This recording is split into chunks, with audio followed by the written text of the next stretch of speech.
Bonjour et bienvenue.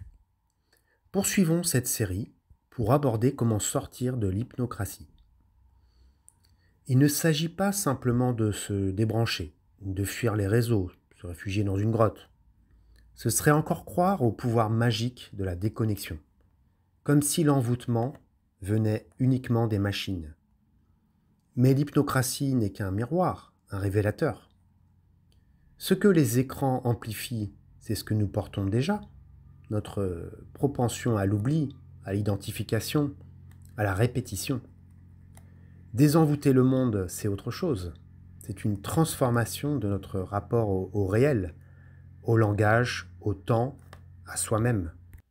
Dans le Sutra du Diamant, fameux texte de la tradition bouddhiste, une formule saisissante est employée, presque obsédante. Exemple. Libérer les êtres ne signifie pas libérer les êtres. C'est pourquoi c'est appelé libérer les êtres. Autre exemple. Enseigner la vérité ne signifie pas enseigner la vérité. C'est pourquoi c'est appelé enseigner la vérité. Une façon de parler en se dérobant derrière les mots. Parler d'enseigner en niant avoir enseigné quoi que ce soit. Et c'est précisément dans cette négation que réside l'éveil.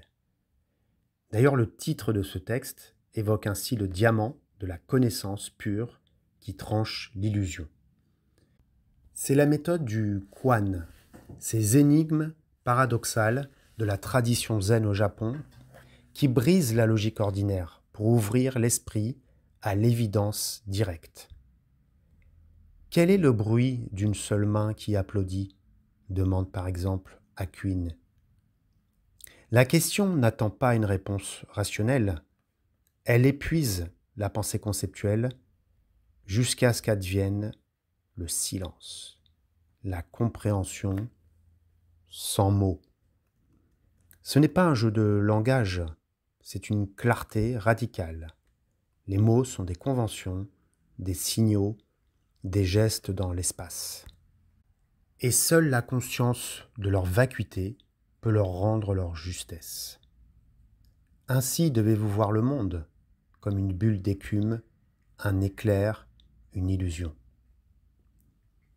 C'est dans cette lucidité que naît la liberté. Pas une liberté contre le monde, mais une liberté dans le monde, par le regard, par l'attention, par la qualité de présence.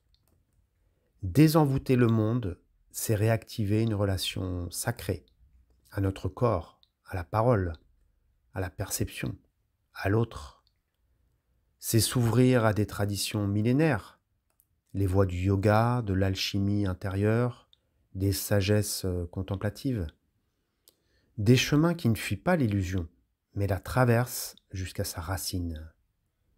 C'est retrouver des gestes simples et pourtant initiatiques, la lecture lente, le silence sans attente, l'écoute non jugeante, l'attention au souffle, l'exploration du rêve lucide.